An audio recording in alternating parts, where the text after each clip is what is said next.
Ayan guys, papakita ko sa inyo. Ayan yung pangalan ko siya, yung mga napalang yung bulaklak.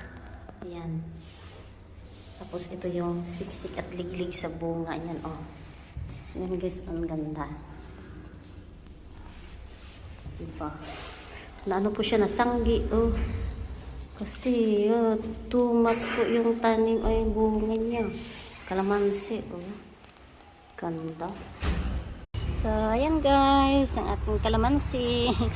Siksik, liglig sa bunga. So, ayan, yung mga luma. Ayan, hinog na sila.